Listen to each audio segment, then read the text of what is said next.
लोग एक जेईई 2025 का क्वेश्चन सॉल्व करेंगे। ये सर 7 अप्रैल के मॉर्निंग शिफ्ट में आया क्वेश्चन है जो कि मेमोरी बेस्ड है अभी। तो ये क्वेश्चन चेंज हो सकता है, so just keep it in mind. अभी इस क्वेश्चन में क्या कहा है कि आपको एक एक्चुअली दो स्ट्रेट लाइन दे रखी है। एक ए बी आपको x plus y minus two equal to zero, और दूसरी लाइन है 3y minus x equal to two. और ये इंटरसेक्ट एक्स एक्सिस को बी और सी पे करती है। और कह रहा है कि अगर पी आपका ऑर्थो सेंटर है ट्राइंगल का, then the area of the triangle CP will be. ठीक है। तो क्या है क्वेश्चन कि अगर आपके पास इस तरह का कोऑर्डिनेट सिस्टम है तो पहला तो ये दो लाइन, ये जो लाइन है आपको एक एक तो ये लाइन है, ये है x plus y minus two equal to zero. तो इस लाइन को पहले अगर हम लोग ड्रॉ करें तो ये कुछ ऐसा बनने वाला है कि आपको ये टू और टू पे कट करने वाला है ऐसा। ठीक है। इस तरह की कुछ लाइन होगी जो कि जिसका ये वाला कोऑर्डिनेट इसका 2,0 होगा और ये वाला कोऑर्डिनेट 0,2 होगा। ठीक है। कैसे करते हैं, आप एक्स को जीरो रख लेंगे तो वाई मिलेगा, वाई को जीरो रख लेंगे तो एक्स मिलेगा। फिर यहाँ पे क्या कहता है कि ये एक्स एक्सिस को बी पे कट करता है, तो ये वाला पॉइंट आपका बी है। और ए अभी पता नहीं है, यानी ए इन दोनों का इंटरसेक्शन पॉइंट है, ए बी और ए सी का। तो इसको देखेंगे कि अब दूसरी जो लाइन है वो 3y minus x equal to two. तो ये भी लाइन को अगर ड्रॉ करना है तो एक्स को जीरो रखेंगे तो वाई आपका 2/3 है। तो कहीं 2/3 यानी यहाँ पे कहीं पे मिल रहा है वो 2/3 है। ठीक है। और जब आपका y जीरो है तो x माइनस टू मिल रहा है, तो यहाँ पे कहीं पे वो पॉइंट होगा x माइनस टू। तो यानी ये वाला पॉइंट है कुछ -2,0, जो कि आपका पॉइंट सी है। और फिर अगर ये अपने ये लाइन को ड्रॉ किया, अगर ये लाइन यहाँ से, ये लाइन ऐसे जा रही है, तो यहाँ पे जो कट करेगी लाइन ये वाला पॉइंट है आपका ए। ठीक है। तो यहाँ तक की कहानी तो बहुत सही है। अभी कह रहा है कि पी जो है इसका ऑर्थो सेंटर है ट्राइंगल एबीसी का, then area of the triangle CP. तो हम लोग क्या कर सकते हैं, यानी ऑर्थो सेंटर क्या होगा कि अगर यहाँ से आपने एक परपेंडिकुलर ड्रॉप किया और यहाँ से परपेंडिकुलर ड्रॉप किया और यहाँ से किया, यानी तीनों के वर्टेक्स, तीनों वर्टेक्स है, तो वो जहाँ पे मिलेगा वही आपका ऑर्थो सेंटर है। तो एक तो चीज आसान दिख रही है कि यहाँ पे एक ऐसा परपेंडिकुलर जो ए से गिरने वाला है परपेंडिकुलर, वो क्या दिख रहा है हमें कि वो तो परपेंडिकुलर कुछ यहाँ से ऐसे जाएगा। ठीक है। ये ऐसा कुछ परपेंडिकुलर होगा। ठीक। यानी ये वाली, अगर ये पॉइंट अपने इंटरसेक्शन पॉइंट फाइंड आउट कर लिया तो ये लाइन जो होगी आपकी वाई एक्सिस के पैरेलल होगी, जो कि परपेंडिकुलर होगी। कुछ ये लाइन ऐसी जाएगी। ठीक है। और चूंकि ये वाले बीसी जो लाइन है आपकी एक्स एक्सिस है, तो ये वाली लाइन ऐसी बनेगी। तो पहले हम लोग ये इंटरसेक्शन पॉइंट ही फाइंड कर लेते हैं कि ये क्या है। तो ये आपका x plus y equals to two है, और दूसरा आपको 3y minus x equals to two है। राइट। तो आप इन दोनों को अगर ऐड करेंगे तो एक्स कैंसिल हो जाएगा, यानी 4y इक्वल्स टू आपका 4y इक्वल्स टू आपका 4 आ जाएगा, यानी y इक्वल्स टू 1। अगर y को हमने 1 पुट किया यहाँ पे तो x भी हमारा 1 मिल रहा है, यानी ये पॉइंट आपका 1 1 है।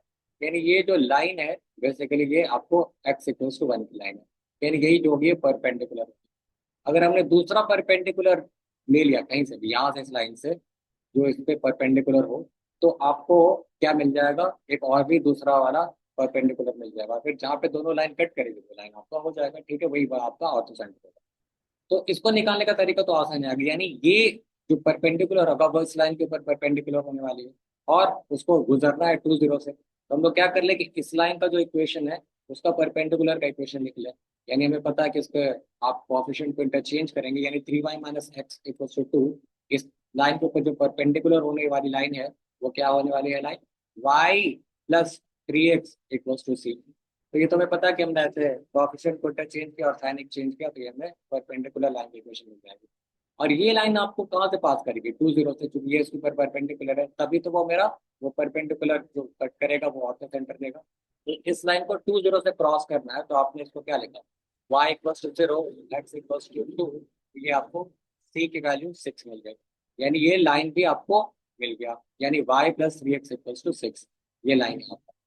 अब इसका ऑर्थो सेंटर क्या होगा, इन दोनों लाइन का इंटरसेक्शन, यानी इस लाइन का और इस लाइन का इंटरसेक्शन, जो होगा ऑर्थो सेंटर। यानी x इक्वल्स टू 1 अगर हमने यहाँ पे पुट किया तो हमें y की वैल्यू जो निकलेगी, x और y, वही आपका ऑर्थो सेंटर होगा। तो आपने x की वैल्यू 1 पुट किया तो y की वैल्यू आपको निकल के आ गई 6 - 3 विच इज 3।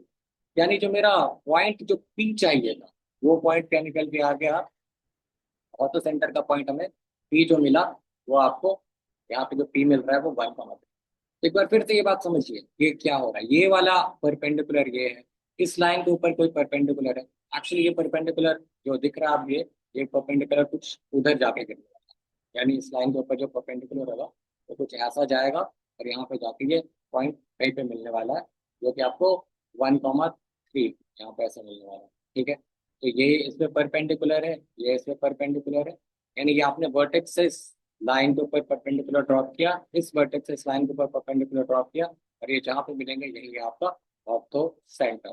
तो इस वाले में ये ऑर्थो सेंटर आपको सर्किल के बाहर, सॉरी ट्राइंगल के बाहर लाई करेगा, ये ऐसा हो सकता है। ठीक है, तो पी, तो ये आपको कोई पी पॉइंट मिल गया।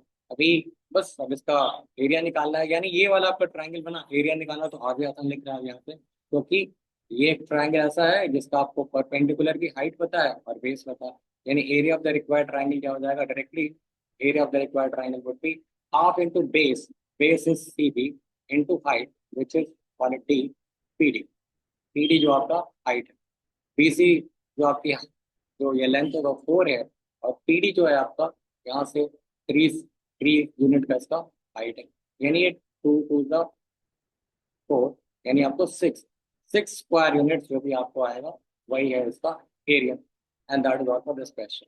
ठीक है, तो हमेशा क्या करना है कि अगर आपको ऑर्थो सेंटर निकालना है तो आप परपेंडिकुलर का इक्वेशन निकालिए और उसको किसी वर्टेक्स से गुजार दीजिए, तो वो आपका उसका एक परपेंडिकुलर निकल जाएगा। फिर दूसरे में भी यही काम करना है, इस वाले में तो एक केस इजी था, अदरवाइज हम लोग क्या करते हैं कि फिर हमें इस वाले लाइन के इक्वेशन पे परपेंडिकुलर लगाना पड़ता है और इसको उसको आपको सी से गुजारना है। ठीक है, तो इस क्वेश्चन में बस इतना ही। अगर आपको कोई क्वेरी, कंसर्न या क्वेश्चन हो तो आप कमेंट सेक्शन में पूछ सकते हैं। I'll be happy to answer the query. Thank you so much for watching this video. Have a good day.